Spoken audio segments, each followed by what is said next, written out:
Bonjour à tous et à toutes et bienvenue pour ce nouveau tutoriel de la dubstep.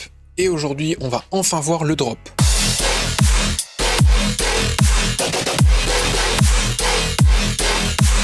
Pour le drop, on va plutôt s'orienter vers un drop de style Riddim. Le Riddim, c'est un sous-genre de dubstep un petit peu plus simple, en tout cas sur la structure du drop.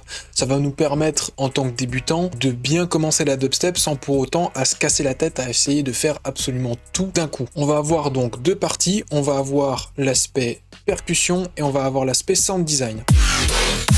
Pour les percussions, je vous conseille d'avoir au moins 3 samples, mais moi j'en ai mis 4. Vous aurez besoin d'un kick, d'un snare, d'une hi-hat fermée et éventuellement d'une ride.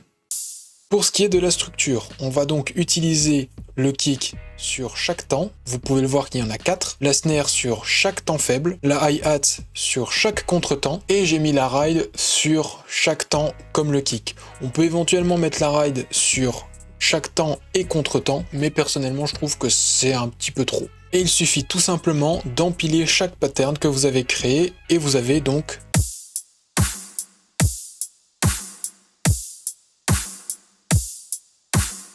les percussions, c'est assez simple, c'est très bateau et ça fonctionne à chaque fois. Maintenant, on va voir le sound design.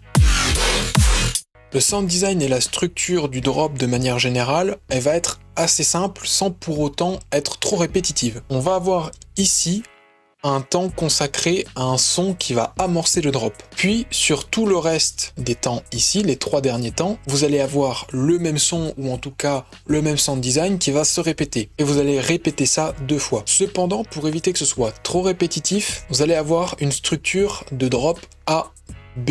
On commence par les sons d'entrée. Ces sons d'amorce, comme vous pouvez le voir, sont mises au premier temps. Elles permettent donc d'amorcer le drop et rajouter de la lourdeur au son principal. Pour ce qui est des sons d'entrée, j'ai créé 3 sons différents. Un son orienté growl, un son en triolet, et pour la partie B, un son un petit peu death-step que j'ai réussi à faire. Et voici comment ils seront agencés. Et on a donc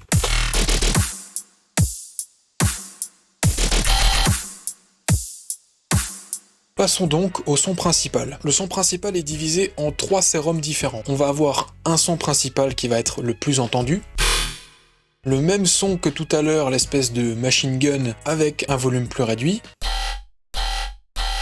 et une simple sub-bass.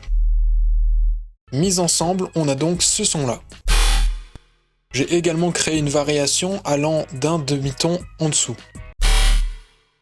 Vous allez très vite comprendre pourquoi. Et voici comment c'est agencé. Comme vous pouvez le voir, c'est assez répétitif, mais comme vous voyez ici, les deux structures A et B sont différentes. On a une structure un petit peu plus complexe, on va dire, dans la zone A, et un peu plus répétitive dans la zone B. Et on a donc un drop qui, techniquement, fonctionne déjà.